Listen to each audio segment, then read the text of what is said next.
Pernyataan Menteri ESDM Bahlil Lahadalia tentang stok BBM Indonesia yang hanya berkisar 21 hari menimbulkan salah persepsi di sebagian kalangan masyarakat. Banyak warga masyarakat yang menafsirkan pernyataan tersebut sebagai kondisi darurat energi sebagai dampak perang Iran dengan Amerika Serikat dan Israel.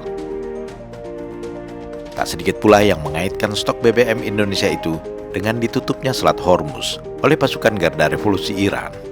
Selat yang selama ini berfungsi sebagai jalur lalu lintas perdagangan minyak mentah dari Timur Tengah menuju sejumlah negara di kawasan lainnya.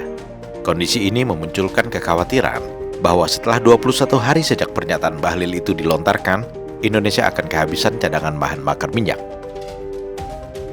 Kondisi yang sebenarnya bukan seperti itu. Stok BBM 21 hari hakikatnya merupakan standar nasional yang sudah berlangsung sejak lama.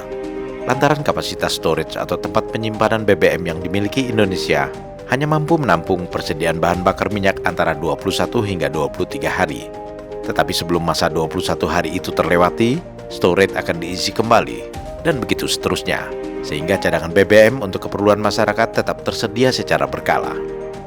Jadi begini, jangan disalah persepsikan. Memang sejak dahulu, sudah sejak lama, bahwa kemampuan storage kita, daya tampung BBM kita di Republik Indonesia ini tidak lebih dari 21 sampai dengan 25 hari. Itu kemampuan kita. Jadi standar nasionalnya minimal 20 sampai 21 hari, standar minimal. Maksimalnya di angka 25 hari. Nah, kita itu di sekitar kemarin tadi kita rapat sama Pertamina, dapat Dewan Energi Nasional itu rata-rata di 22 sampai 23 hari. Bahlil menegaskan, kapasitas penyimpanan minyak yang terbatas itu bukan berarti bahwa Indonesia kekurangan cadangan minyak. Meskipun ia juga mengakui bahwa storage yang hanya mampu menampung BBM selama 21 hingga 23 hari itu memang merupakan kekurangan kita. Tetapi kekurangan itu, kata Bahlil, jangan dijadikan bahan untuk menyalahkan siapapun. Yang penting adalah mencari solusinya, yakni membangun storage baru, agar setidaknya Indonesia bisa menampung cadangan bahan bakar minyak hingga 3 bulan.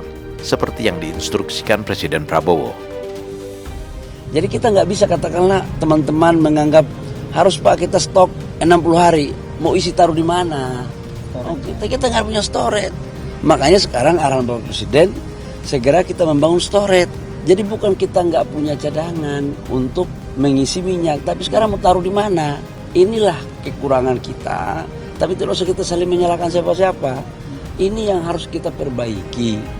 Dengan cara apa? Membangun storage agar cadangan kita bisa sampai dengan 3 bulan. PT Pertamina juga memastikan bahwa stok BBM nasional tidak akan habis dalam waktu 21 hari. Vice President Corporate Communication Pertamina, Muhammad Baron, menjelaskan pihaknya telah mengamankan cadangan energi nasional di atas level minimum, yakni antara 21 hingga 23 hari. Bahkan untuk produk-produk energi tertentu, cadangannya bisa mencapai 35 hari.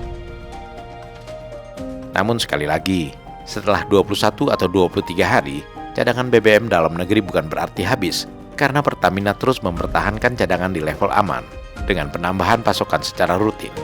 Selama distribusi dan suplai berjalan normal, persediaan BBM akan terus mengalami pergerakan. Pertamina juga menjamin ketersediaan gas LPG untuk kebutuhan masyarakat selama bulan Ramadan dan libur Lebaran.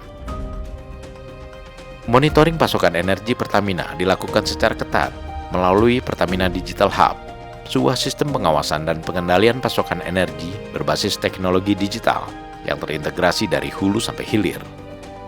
Kami bisa menyampaikan bahwa stok BBM dan LPG dalam kondisi aman dan siap menyalurkan kepada seluruh masyarakat. Hal ini kami bisa lakukan karena kami memiliki sarana monitoring yang kuat, yaitu kami sebut dengan Pertamina Digital Hub, yang akan memonitor pergerakan dari hulu sampai dengan hilir, sampai dengan ke SPBU di dalam proses Ramadan dan Idul Fitri ini. Dalam menghadapi konflik bersenjata antara Iran dengan Amerika Serikat dan Israel yang tidak bisa diprediksi kapan bakal berakhir, pemerintah telah menyiapkan skenario terburuk atas pasokan minyak mentah atau crude. Skenario terburuk itu adalah mengalihkan sebagian impor minyak mentah dari Timur Tengah yang diangkut melalui Selat Hormuz ke negara-negara yang secara geopolitik masih terbilang aman, seperti Angola di Afrika dan Brazil di Amerika Selatan. Impor minyak mentah dari Timur Tengah melalui Selat Hormuz sebenarnya hanya sekitar 20 hingga 25% dari total impor crude Indonesia. Sehingga sampai saat ini sebagian besar cadangan minyak nasional masih relatif aman. Akan tetapi, penutupan Selat Hormuz oleh pihak Iran yang mengakibatkan terganggunya distribusi minyak mentah dunia sedikit banyak akan mempengaruhi pula pada Indonesia.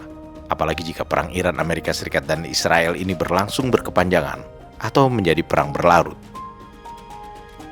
Meski demikian, kita tidak perlu khawatir dan panik, sebab selain stok energi di dalam negeri masih relatif aman hingga saat ini, Presiden Prabowo dan seluruh jajaran pemerintahannya sudah menyiapkan berbagai skenario guna menjaga agar pasokan energi nasional tetap terkendali demi kepentingan seluruh rakyat Indonesia.